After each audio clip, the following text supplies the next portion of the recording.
and scroll that down. Okay, so, scroll it down a little more. Okay, so, normally I'd just pull up Blackboard and show you this, but apparently Blackboard has absolutely crapped itself today. Yeah, Portal isn't even letting me on. So I don't know if it was just me. Glad to know that it's. I mean, I guess I'm sort of glad to know it's everybody because. I tried to do it this morning and look at my email and I couldn't. Yeah, it's just completely trashed right now. So, FYI, for those of you that are still asking about the paper topic, I just edited the paper topic document and just put the paper topic 2 at the bottom, which again is just like somebody during the revolution. That's the default topic. You're welcome to do something beyond that if you want, but just for like sake of something easy, it's that. But again, if you're doing somebody like famous, which I mean I guess anybody during the revolution would be famous at this point, but I don't want a biography because that's way too big. I don't need to know where George Washington was born. But if you want to do somebody that was like, say, an ambassador to other countries, you're welcome to push a little beyond the revolution, stuff they did afterwards, because a lot of the ambassadorial stuff was more after the revolution. So you don't have to end in, like, say, 1783. But again, as I've said many times, if you want to do stuff other than that, you're absolutely welcome to, because you go well up to the Civil War there. Just make sure you do a works cited, cite your sources, that sort of thing, like usual. And for this class and my online classes, please have that in by December 5th. That's next Monday. For you guys, as usual, I'd much prefer if you brought one in physically. If you can't, just email it to me, assuming the stuff works. For you online, obviously email it. We'll see if Blackboard should be up by like noon, I'm sure, I hope. Otherwise, my online classes aren't going to see this at all. You good? Sydney was just on the continuing page. Sydney.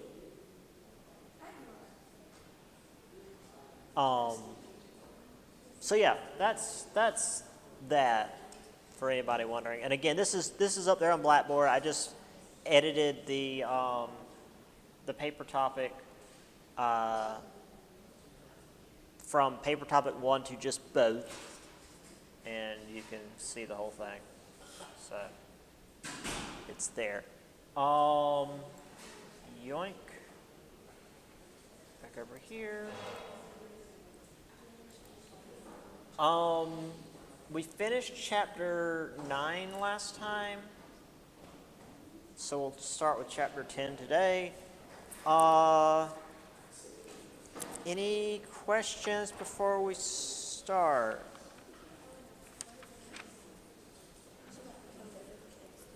I don't yet have the date for the final because the person who gets me the dates for the final is brand new and he's up to his eyeballs in work.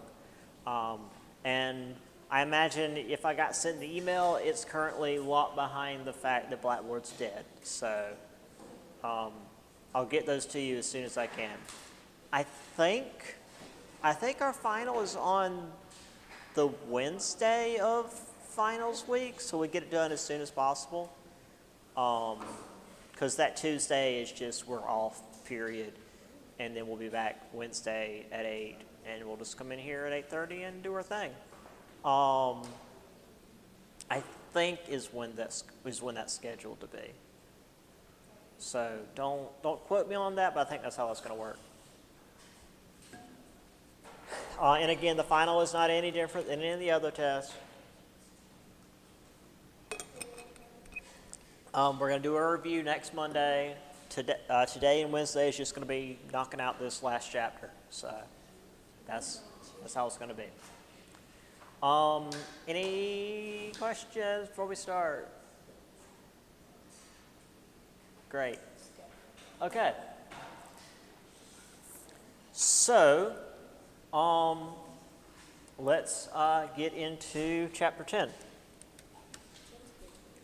Chapter 10, Slavery Expands South and West. A very uplifting chapter to end on, I guess. Bless you. So, the plantations we normally think about when it comes to antebellum. Let me make sure that my voice is working. Hello. Okay. Cool. The large plantations we think about with the antebellum South weren't actually the norm until the territorial expansion and the cotton boom. The English, French, Dutch, Portuguese, and Spanish colonies in the West Indies and South America were where most of the large plantations were.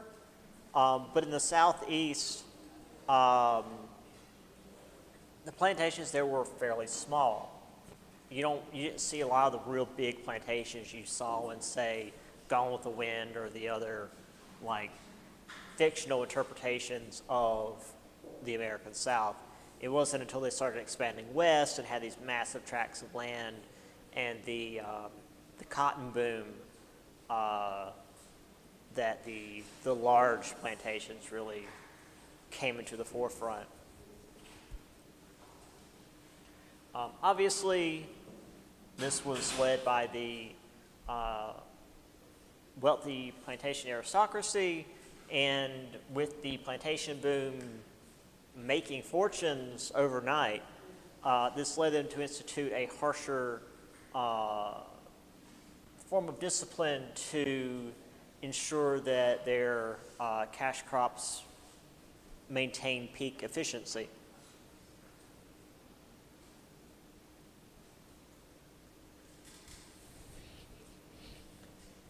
So all these profits, because, like any system that exploits their labor, only benefits those at the top, the owners gained a great deal of luxury and comfort compared to the luxury and comfort they had before, which in particular eased the burdens of the plantation mistresses who had before done a lot of the work on the plantation before, which is to say, like managerial duties. They made sure the plantation was running efficiently. They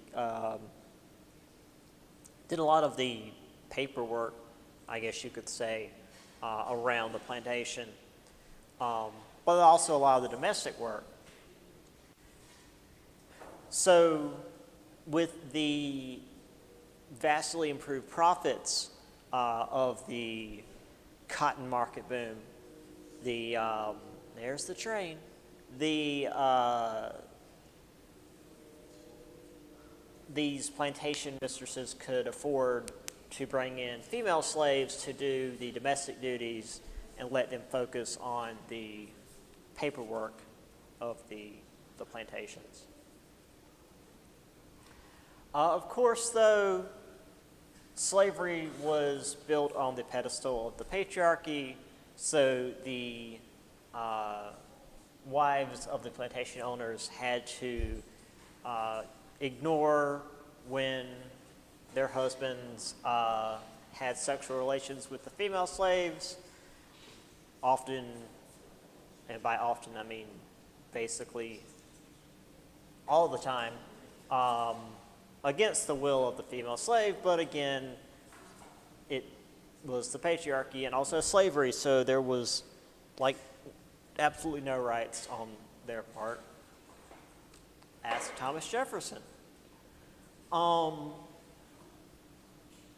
that said, we're going to get into the various types of landowners when it comes to the South. But not all landowners, oh nuts, I forgot to change the title for this. Hold on. Let me edit this real quick. Today is the 28th. And this is chapter 10. Which I can just edit that later, but go ahead and do it now that I'm thinking about it. Okay.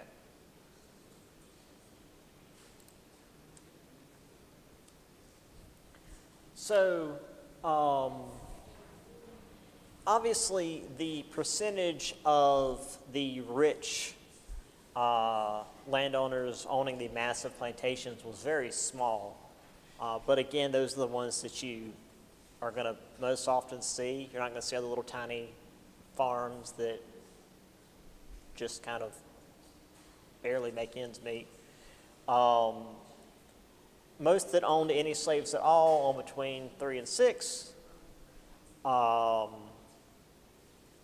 And the vast majority of the farmers who owned land didn't own any slaves at all. They were yeoman farmers, which we'll get to later on, hopefully today. Now we do have this individual, James Henry Hammond, has some fantastic quotes. He was one of the richest plantation owners at the time. He said that the planters here are essentially what the nobility are in other countries. They stand at the head of society and politics, and they were indeed the head of society and politics in the region at the time. They ran the politics, they ran the social circles of the day.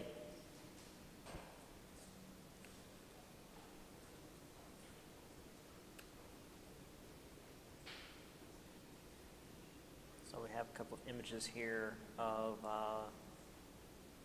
the larger plantations. Here we are. This is a really, well, it wouldn't be a hot take back then. James Henry Hammond, I think I may safely conclude and firmly believe that American slavery is not only not a sin, but especially commanded by God through Moses, okay, and approved by Christ through his apostles. Boy, Mr. Hammond, tell us how you really feel.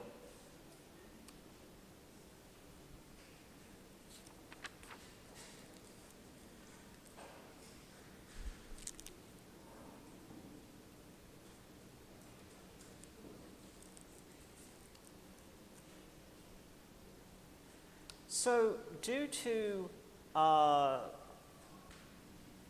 the plantation owners, the slave owners, being the head of society and politics in the area, they controlled the development of the South. And they were pouring all their money into the slave trade. And thus the land and the household goods that they owned. So they didn't really invest in the rest of the region. That's why the South was so far behind in terms of urban development. So there was no real industry, technology, or urban development in the South. There were a few regions, Tredegar Iron Works in Richmond, Virginia, a few textile mills around the South, but neither the textile mills or Tredegar Iron Works were enough to actually shift the economy. If you live near these mills or near Tredegar, you might work there, but that didn't change the economic systems of the South. The systems were still the plantations, and in particular cotton. Because the rich plantation owners were the ones that were running the politics, and they were the ones who were setting laws and taxes and whatnot.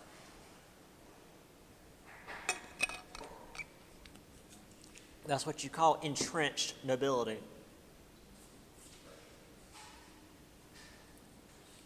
Obviously, urban development lagged behind because they had no reason to put emphasis on their cities. They just made their plantations larger. There were a few port cities, Charleston, Baltimore, Savannah, but most of the commerce was actually run by agents from the north because the north was still a part of the cotton trade. So they'd open up warehouses in these southern ports and, trade goods for the cotton and move them up to the north where the textile mills were to actually make them into cloth and whatnot. But a full third of Southern whites actually did not have access to cash. They used like the barter system. So yeah, again, the South was kept several decades, if not almost a century, behind the rest of the United States because it worked for the rich and they didn't care about the rest of them, so who cares?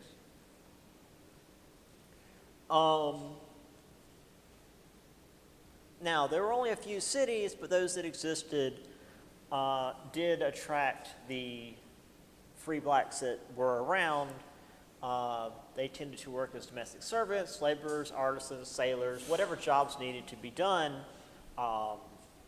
they often could and would fill those roles.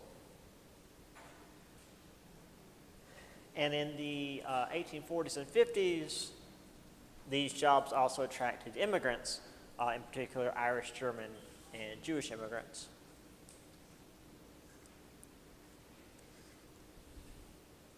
Which we'll get to a little bit later, this kind of clash when it comes to not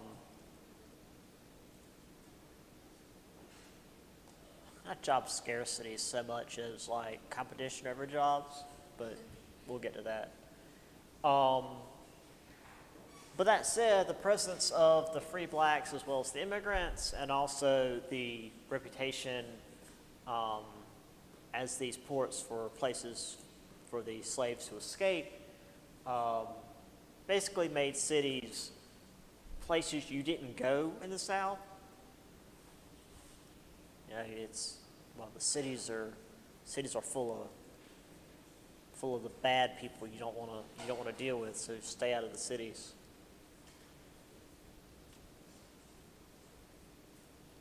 Obviously,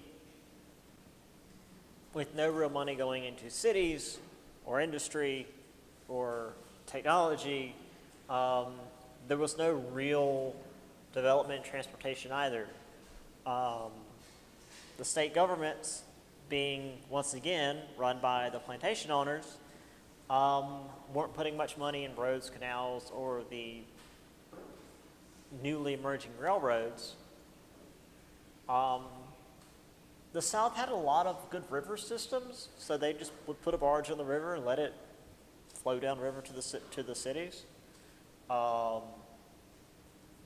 were a few rail lines. Again, the earliest rail line, I want to say in America, was down near Charleston.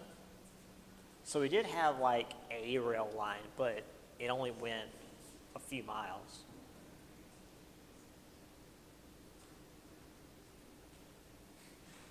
But as far as like a full-on rail network, you only really had Virginia and Maryland, and that was only because it was right up there at DC. Well, it was DC at this point. Yeah, we're past 1812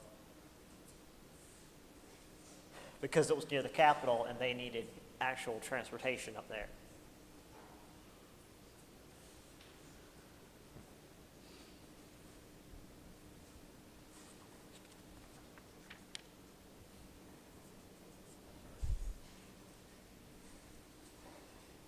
So I've got a picture here of Tredegar. It's I had a closer image of the building there in the front, but it was a newer image, and there's a big sign plastered over that doorway that's like Tredegar Ironworks Museum. They just converted the whole building into a museum, which, you know, that's a way to do historic preservation, is just turn the whole building into a museum. Here's Old Charleston. Living in this part of South Carolina, we should all be fairly familiar with Old Charleston.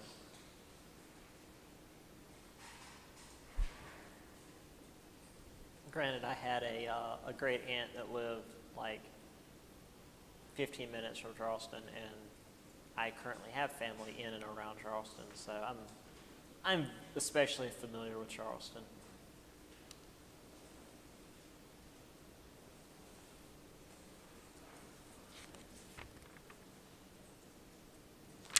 So, let me see. Did I? Okay.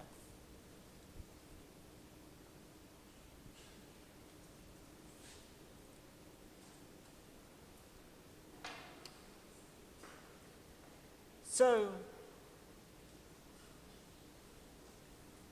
while there was no real technological innovation in the South, the technological innovation outside of the South, in particular in the textile industry, required more cotton.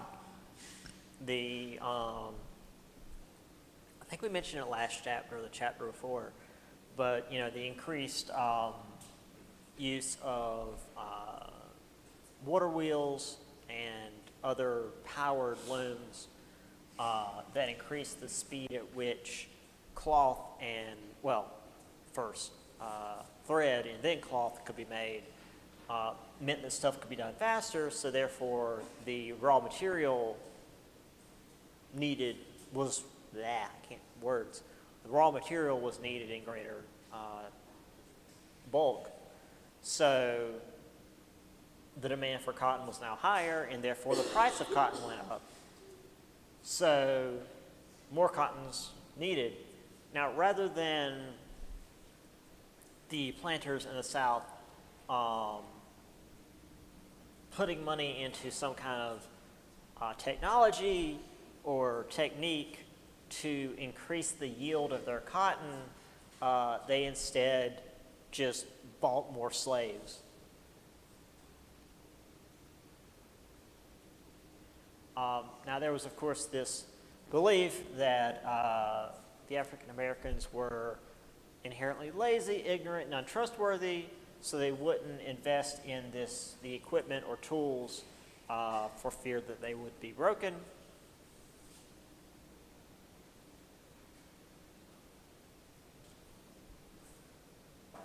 So with the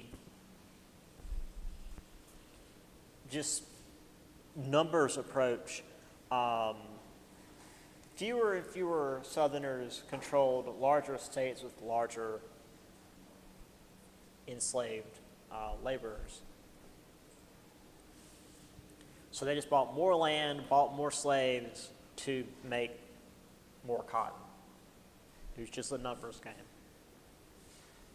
If we have more land, we can grow more cotton, but in order to properly plant and harvest it, we need more slaves.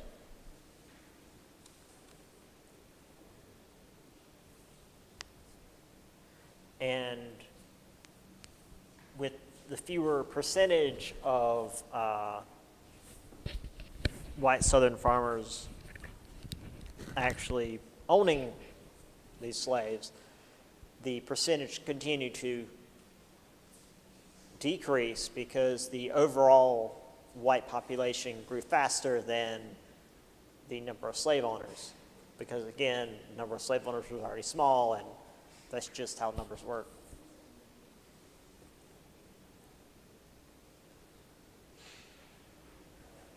And obviously, distinctions between the wealthy slave owners, small slaveholders, and those without slaves continue to increase, which is just to say the differences between the rich and the poor increase. That's just how history has always worked.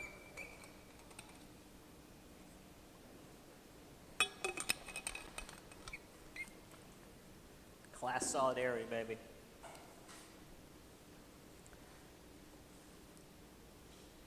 Now, once again, we see some very small benefit to the African Americans that were enslaved on these large plantations. The concern with productivity and profits and these large numbers of slaves on these plantations were slightly beneficial in a it could be worse sort of way. As we mentioned, in 1808, this international slave trade ended, so the only way to get more slaves was to let those that were already there reproduce, and you can't have people reproducing if you're working them to death. So you had to not work them to death, which, you know, is a benefit to the people that were out there doing the work. So as I mentioned, yeah, they're treated as, quote, valuable property.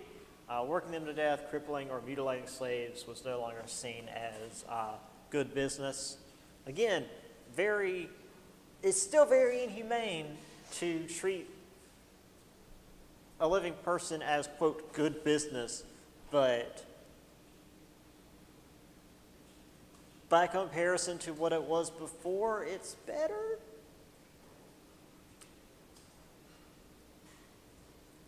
Still, though, there were regular whippings, poor diet, and with the expansion westward, families were torn apart with no consideration to the family units because, you know, slave owners were just selling their slaves to other slave owners. You know, those that were staying east would sell, you know, sons or daughters to slave owners heading west. There's a lot of harrowing tales of that. In fact, well, we won't be able to get to it because we are in our last full week. Well, no, obviously we're not going to get to it. The book doesn't get that far. Next semester, when we talk about the Reconstruction, like one of the first things the now freed slaves do is try to find their family that had been separated during this time. Yes? So what happened to the slaves that weren't good? Like what happened to like criminal prisoners? What happened to what? What happened to the ones that weren't good prisoners? There weren't, say that again, I'm sorry. Like the slaves that like couldn't, that weren't good business, like they had to do business. What happened to the slaves that like couldn't do what they wanted to do? Oh, they couldn't do the work? Well, I mean, a lot of the work was just real simple grunt work. Like, you know, go out in the field and pick the crops, or even just like haul wood or chop wood or, you know, pick apples or wash clothes. It was real basic labor. Some were skilled though. Some were carpenters, some were blacksmiths.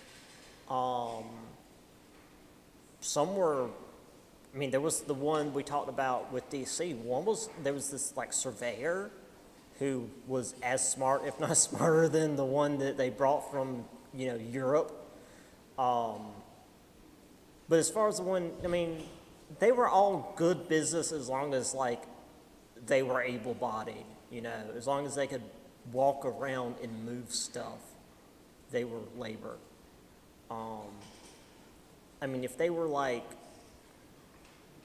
infirm and like they couldn't do physical labor, they probably wouldn't survive in the 1800s, just overall, regardless of if they were a slave or like a white person living at that time, because medicine basically didn't exist. So yeah, if they were born sickly, they probably didn't survive. And also, like, the conditions for the slaves was bad anyway. So yeah, if you weren't born strong, you probably didn't make it. So yeah, it was, if you couldn't do the work, you probably didn't make it long enough to be a concern, unfortunately. If that's what you're asking. Yeah, I mean, there was also like, even if not physical labor, there was also like sewing and weaving and like other, like more dexterous stuff that they could do. There was they had them doing all sorts of work, not just like back-breaking farm labor. Not that any's better than anything else, but yeah, just stuff that the farm owners didn't want to do.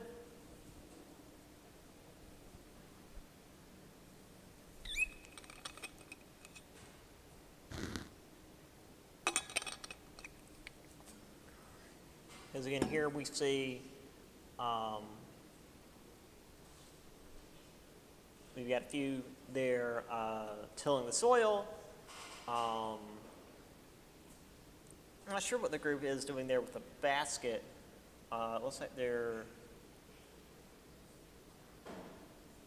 got something there that they're pulling apart or separating and putting into the basket. I can't quite tell what it is since it's in black and white.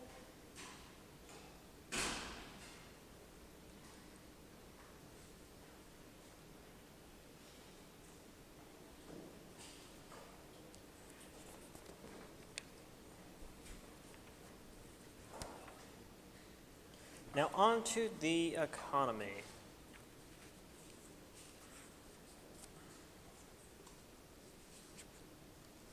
Now, as I mentioned, the cotton economy and by extension the slave economy was not just the economy of the South, but the economy of the entire nation. By 1860, cotton was nearly 2/3 of the U.S. export. And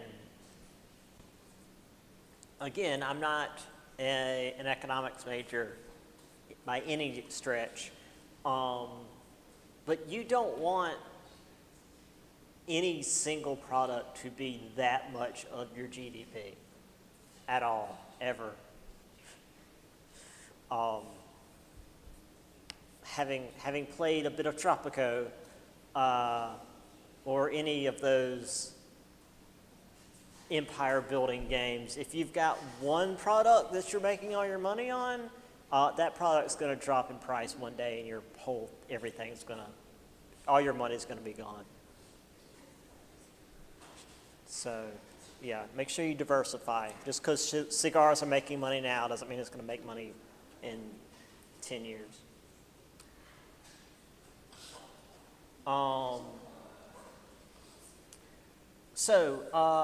As I mentioned actually just a second ago, there were some skilled slaves that worked as carpenters and blacksmiths. They sometimes were hired out by their owners to go and work at other plantations or just sometimes in town. And they would be paid a certain amount by whoever they worked for, and obviously that money would go to their owners.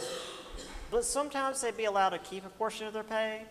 But the most valuable part of this is they would be able to go to other plantations and see how different conditions were at these different plantations, and oftentimes meet free blacks, which is to say, oh, hey, you're like me but not a slave, huh? Boy, this is interesting. Those doing domestic work will sometimes receive old clothes, bedding, leftover food, which was often better than the food they would get normally. Now, doing domestic work as a slave certainly wasn't easy work. The women who did the domestic work often would be chopping wood, hauling water, and if you've ever hauled a large, say, wash basin full of water, you know how heavy water can get very quickly. Baking food, washing clothes, again, water is heavy, and linen, clothing full of water is very heavy. Children are put to work full time at the age of 11 or 12. Yeah, you know, child labor, obviously. Field labor, the most common type of labor for slaves. It was relentless hard work, but it did bring together a large number of slaves for the whole day so they could typically bond over this largely mindless work that they were forced to do. They would often invent songs to provide a rhythm to their work and also to kind of vent their frustrations and put voice to the hopes of perhaps one day being free. There's a lot of these old tales and songs and whatnot that I've studied back when I was an undergrad that it's coded language, but when you look at it from a lens of knowing what you're looking for, it's like, oh, I get it. It's pretty cool stuff. So there were two types of field labor, task labor and gang labor. So the task system, which was usually used on rice plantations, they had a certain number of tasks to do, and once they completed them, they could return to their quarters, and often they would have their own things that they could do. They would have their own little plots of land to farm or their own work to take care of. The gang system was usually an all-day affair. You would have men and women in a large group supervised by some kind of overseer, and they would sweep across the entire field over the course of the day, either planting or harvesting as they went. And this was usually when the labor songs took hold because they were all together anyway. And this tended to be used by the prison system like immediately after. It's like, oh, hey, why don't we just mildly convert our prison systems into just slavery? We'll get to that next semester. And that's where the chain gangs came from. They just chained the prisoners together and put them to work.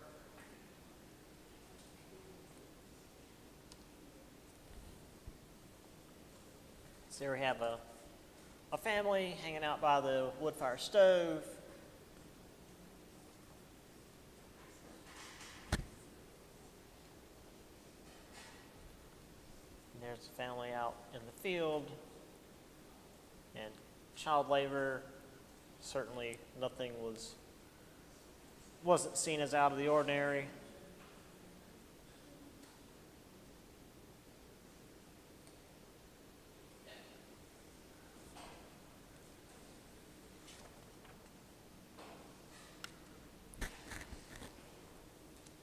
Now, all of this did combine to create a unique culture.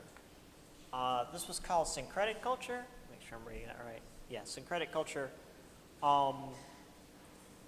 which I'd never seen before going through this book. Syncretic culture just means the combination of different types of culture.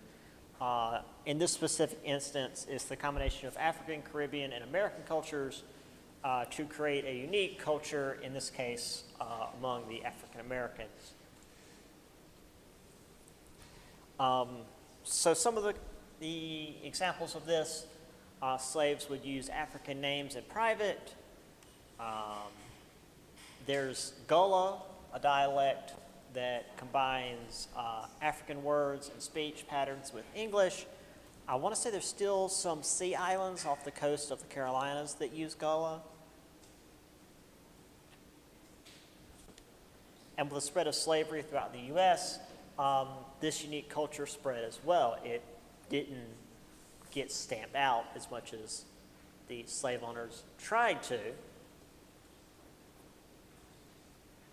Religious practices were another example of the syncretic culture, as we've kind of already seen a little bit, but this is a more specific example. Um, Africans from Muslim communities would pray to Allah, even as they were required to attend Protestant churches, because, again, it's just like, well, this is what we've always done, so we're going to keep doing it, even if you're making us do other stuff. And even the black preachers who embraced Christianity would combine African and American elements into these brand new sort of rituals. And the slaves that did follow the Christian teachings tended to gravitate towards Methodist and Baptist teachings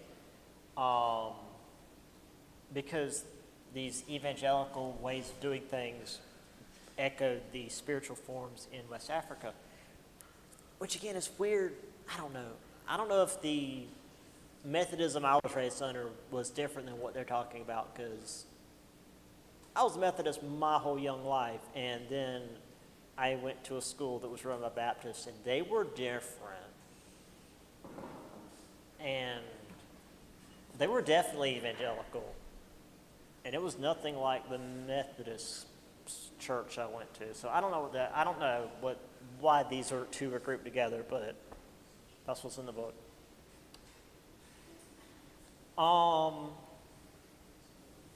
Regardless, by the middle of the 1800s, African Americans were nearly a third of the Baptists and a quarter of Methodist church memberships. Most black preachers were men, but there were some women that gained a following. And of course, as I also mentioned a little bit earlier, when it came to health care, it was largely slaves taking care of each other. So most slave births were tended by black midwives using herbal medicines, because valuable property or not, they were on their own when it came to health.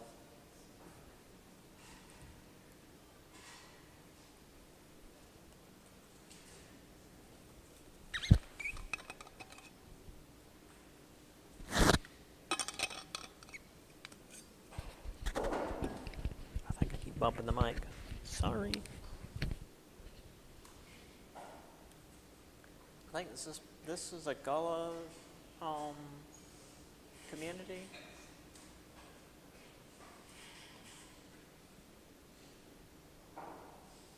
Oh, this is that really great image. First African Church, Richmond, Virginia. That's Richard Allen there, I believe. And I just really like this image because that church is packed to the gills. It's a fire hazard because, there's people standing behind where the preacher is. They are so packed in there. I like where this one dude almost looks like he's outside of the frame of the picture. They are so packed in there. It's a real good image. They're really into it.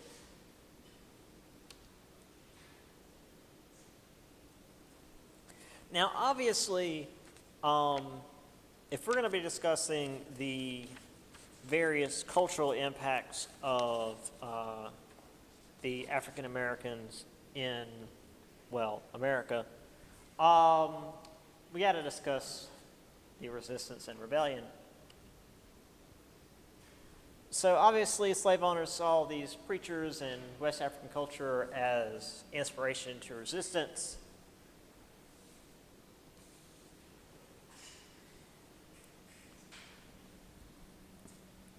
And while open rebellion was pretty easy to stamp out because, you can see that coming. You can see a bunch of dudes with pitchforks and torches and often guns, and I point the militia at them and say, hey, do them a murder.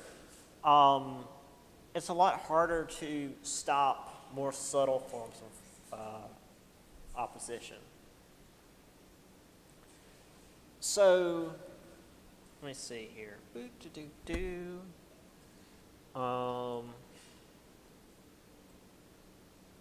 Yeah. So some of these forms of subtle opposition, slowing down work, feigning illness, breaking tools, running away. The book mentions truancy, running away, just like not showing up to work. And the running away, like that wasn't like what you read about in a lot of the more simplistic history books of like the Underground Railroad, and like escaping to the north and hiding from the slave catchers.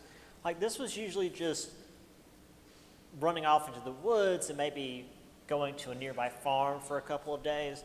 But they typically returned because their family was still there at the plantation and they didn't want to leave their family behind. So they'd just be gone for a couple of days. And while they would typically be punished pretty badly, it still slowed down work because they were gone for a couple of days and therefore there was someone not there doing work. So this slowed down the work being done on the plantation.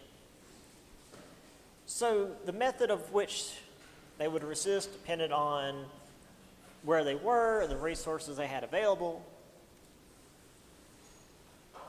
The skilled workers, as we mentioned before, the blacksmiths, the carpenters, the artisans, they had access to more expensive tools, but they couldn't really feign ignorance. They couldn't be like, oh, I accidentally broke this really expensive thing. It's like, no, the reason they're doing it is because they know how to do this stuff. But they could also be much more clever about what gets messed up and what gets broken and, whatnot. So they could do some damage. They just had to be real careful about it. Field laborers could only really damage hoes, which again are a bit of metal on the end of a bit of stick, so not that hard to replace, as well as cotton plants, but they could do so regularly because, as I mentioned with the gang system, you've got dozens, if not hundreds of slaves in a line sweeping across a field. So just to use a round number, if you're in a line of 100 and you're sweeping across a field all day long, and over the course of the day you damage 6 cotton plants. You make it so 6 cotton plants won't grow. They'll die over the course of the next couple of weeks. That's not that many. But what if every person in that line damages 6 cotton plants? That's 600. That's suddenly a lot. House slaves could be quite dangerous. They could damage property, even going so far as poisoning their owners. That's very dangerous for them, though, because if they get caught, they're probably not going to make it. Organized slave revolts were not very common, but just the idea of them was terrifying to the slave owners because, well, there were a lot more slaves than there were slave owners. Significantly more. So we had Nat Turner's Rebellion, 1831. Nat Turner began a revolt in Virginia. You can tell by the name. So he considered himself a religious visionary, therefore already had a large following. So August 21st, he and his followers killed their owners and family, moved through nearby plantations in Southampton County. By the end, the insurrection had killed 57 men, women, and children, freed more than 50 slaves. However, it only lasted a couple of days.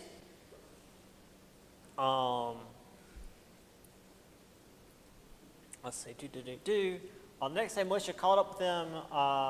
Nat Turner managed to hide out for 2 months before he was captured, tried and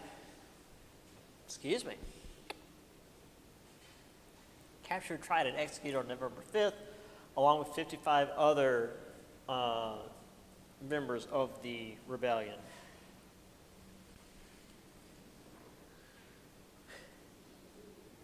Yeah, tried and convicted on November 5th. He was hanged 6 days later. Virginia executed 55 other African Americans suspected of assisting Turner because, that's enough. But because the plantation owners are scared, white mobs also beat, tortured, or killed 200 more blacks with no connection to the rebellion because they just wanted to remind the slave communities what might happen if they were to rise up. Which, it's weird. Beating down an already downtrodden group tends to harden their resolve rather than break their resolve. But,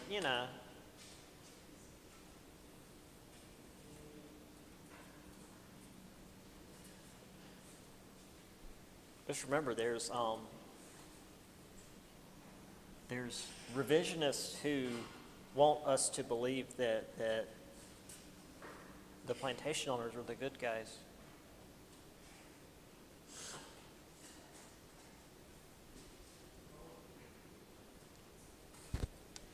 Anyway, here's what the slave owners were afraid of. Oh no, they're doing their own thing.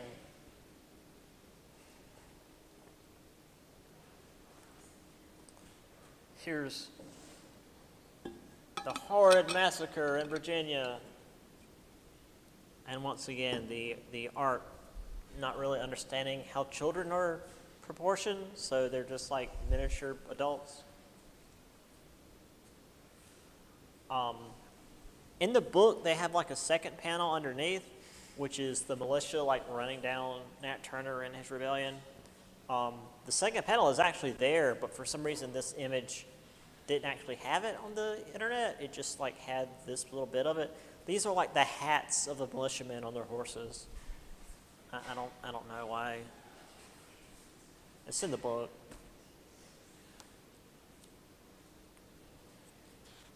I've got an image of slave insurrections. Virginia had the most, 84. Louisiana, South Carolina tied for second. Mississippi was next, and then after that,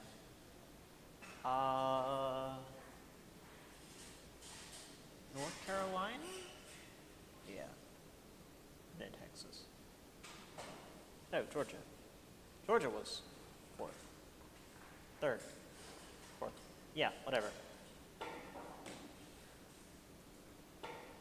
Well, these were reported, so, I don't know how the hell Missouri doesn't have any.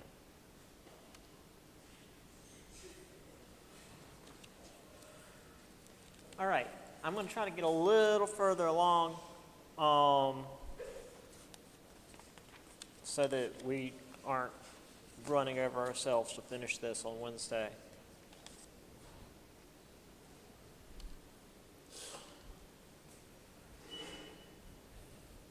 So, obviously, once again, Nat Turner's rebellion scared the hell out of the plantation owners. So a lot of states began imposing harsher methods of control. But some in Virginia actually began questioning the institution of slavery, period. Because it's like, hey, this is the thing I mentioned to Tuesday, Thursday class.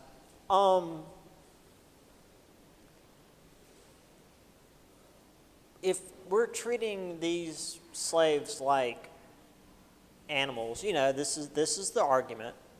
Again, just for the sake of let's pretend we're in the 1800s. We've never had like a cattle rebellion or a horse rebellion.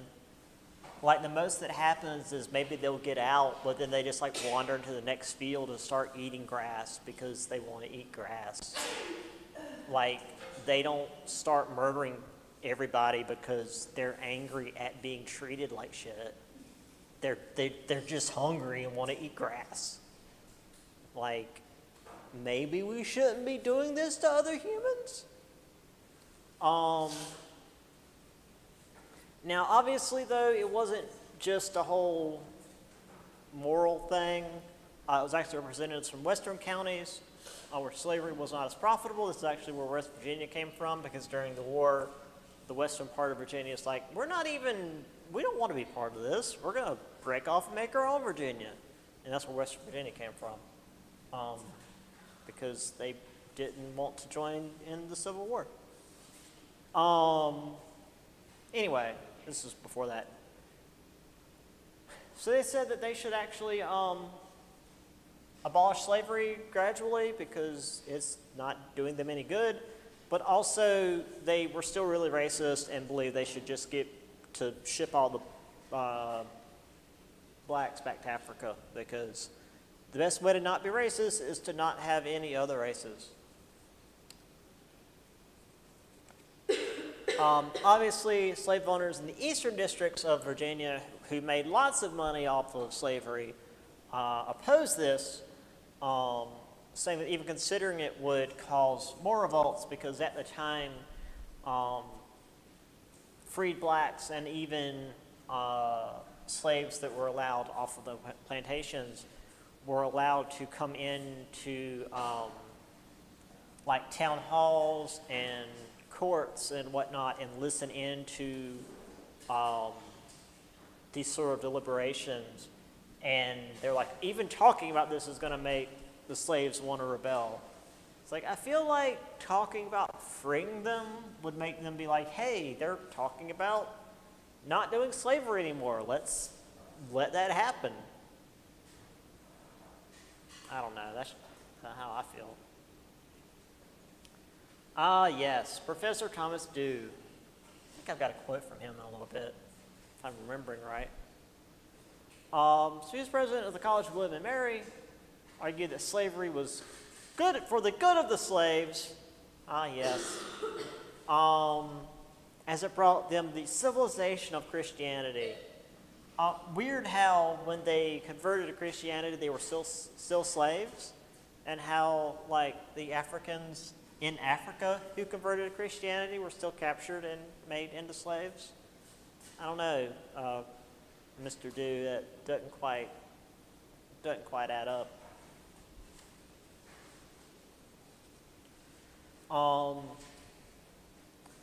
So between the 1820s and 1840s, southern states started passing more stringent laws, specifically for slaves and free blacks, because, racism laws.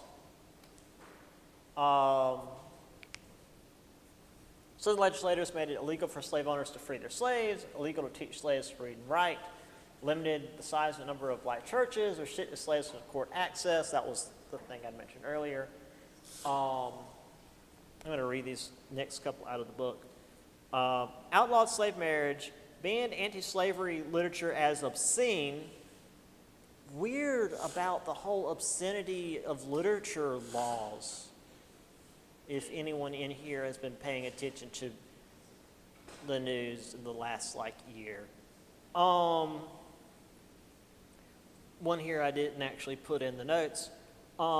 Define rape as a crime only against white women, and outlawed assemblies of more than 3 blacks without a white person present. Because,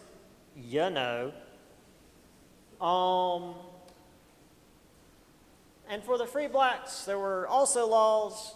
Some states restricted them entirely, get out because we're scared of melanin. Some required them to pay large bonds to ensure good behavior, and those that left the state were not allowed back in at all.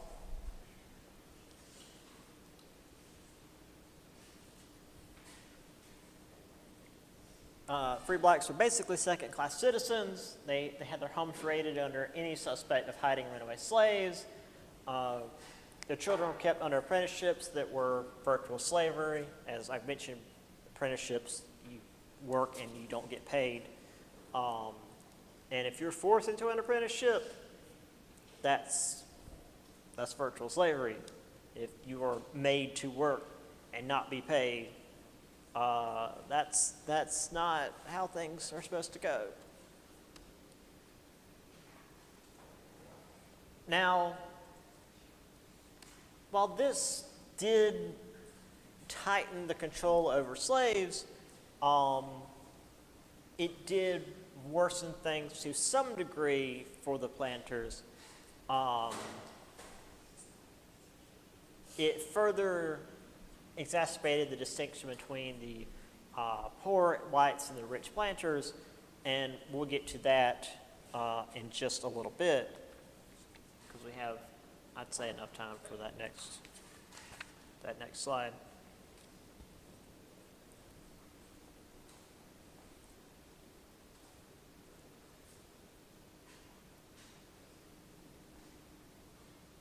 I guess I don't have a quote from Professor Dew.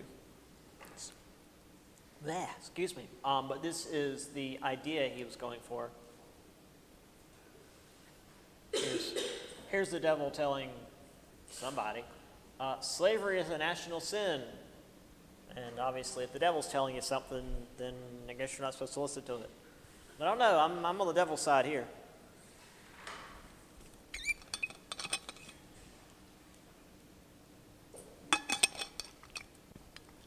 I don't know, there was a lot of slavery in the Bible, but maybe I should leave that for another class.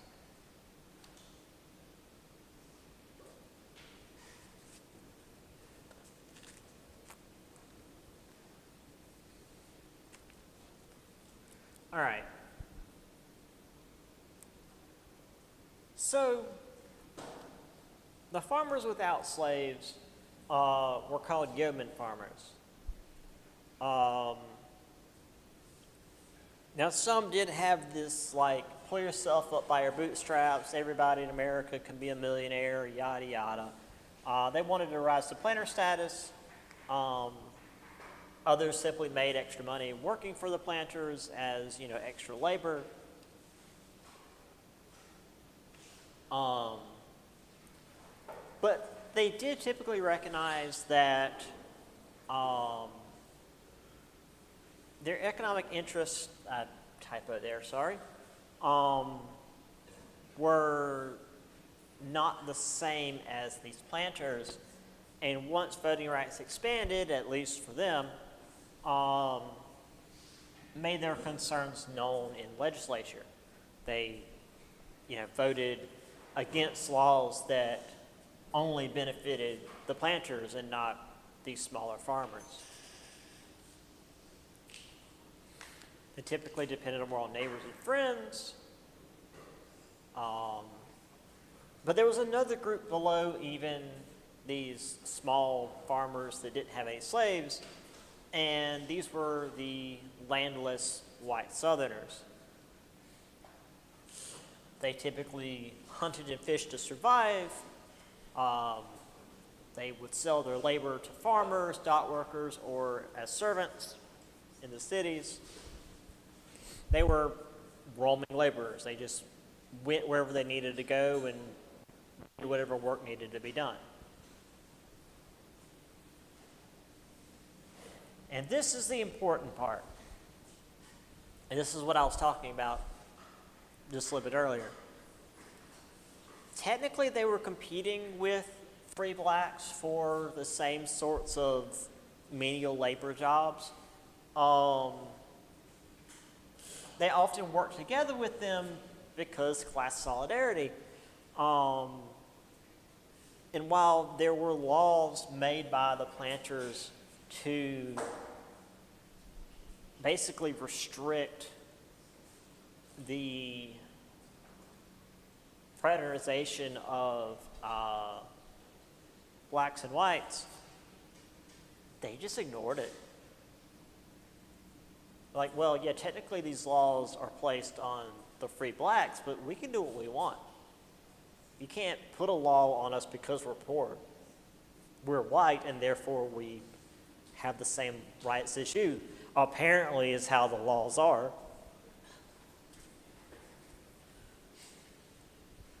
And a lot of these poor whites were, as we mentioned, immigrants. And a lot of them were from Ireland, Wales, and Scotland. And they had a special disdain for rich landowners because to them, rich landowners were basically just English, and they all hated the English.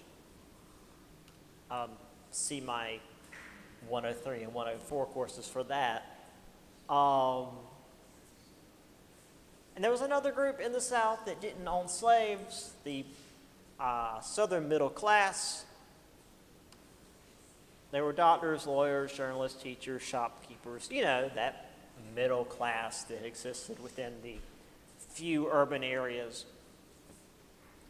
They pushed to emulate the middle class of the North, educated northern schools, developed ties with the North.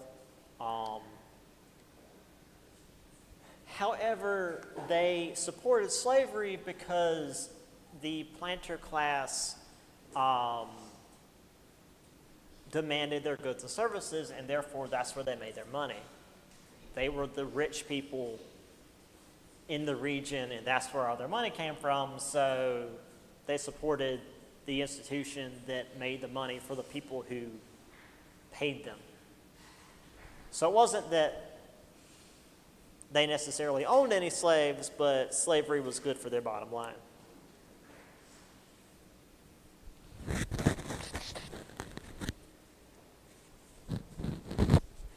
So you have the yeoman farmer and your typical, I guess, middle-class family. It's got a dog and a couple of kids that are actually proportioned correctly. Look at that baby, has a giant head like they're supposed to. And I'll just go over this real quick. We'll bring this back up on Wednesday. But basically, there's this big push to abolish slavery over the rest of the world.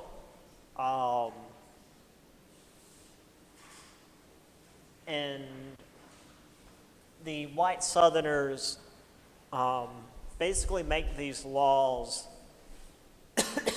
excuse me, not only make these laws, but also use arguments to make it so that the poor whites in the South will side with the rich whites as opposed to siding with the free blacks. We'll get into detail all of that on Wednesday. So, yeah, I'll see you guys then. Hopefully, Blackboard will be working by then. Yeah, see you guys on Wednesday for the last regular day. We'll still come in on Monday for the review, though. So, don't forget that. 2.